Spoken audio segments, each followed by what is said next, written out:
Avustralya Uygur Derneği Dünya Uygur Kongresi'nin Avustralyalı temsilcileri ve Sidney'deki Uygurlar 20 Eylül'de Avustralya Parlamentosu'nun 9 üyesiyle bir araya geldi. Özgür Asya Radyosu'nun haberine göre toplantıda parlamento üyelerine Uygurların mevcut korkunç durumu hakkında bilgi verildi ve 5 maddelik bir talep mektubu sunuldu.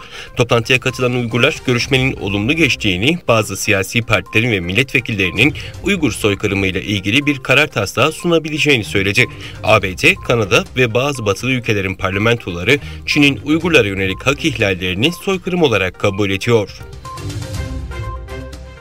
Türkiye'de faaliyet gösteren Doğu Türkistan Derneği tarafından 25 Eylül Pazar günü İstanbul'da Muhteşem Tarihimiz, Üzücü Gerçek ve Çıkış Yolu konulu bir seminer düzenlendi. Her kesimden çok sayıda kişinin katıldığı toplantıda Kogashima International Üniversitesi öğretim üyesi Hacı Kutluk Kadiri, Uygur Akademisi Vakfı Başkanı Ferhat Kurban Tanrıdağlı, Uygur dini alimleri ve aktivistler Habibullah Kuseyni ve Mahmutcan Domallam bir konuşma yaptı. Konuşmalarında Doğu Türkistan ve Uygurların şanlı tarihini ve bugün Çin işgali altında acı gerçekliğimizi inceleyerek bu baskı ve soykırımdan kurtulmanın yollarına ilişkin düşünce ve önerilerini sundular.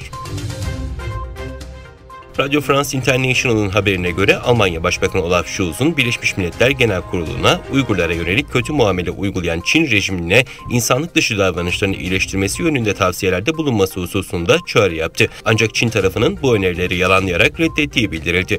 Çin Dışişleri Bakanlığı Sözcüsü Wang Wenbin düzenlediği basın toplantısında Doğu Türkistan'daki durumla ilgili bu ayın başlarında yayınlanan Birleşmiş Milletler raporunun yalan yanlış bilgilerle dolu olduğunu, Batı'nın insan haklarını siyasi bir baskılama aracı olarak kullandığını belirterek kendini aklamaya çalıştı.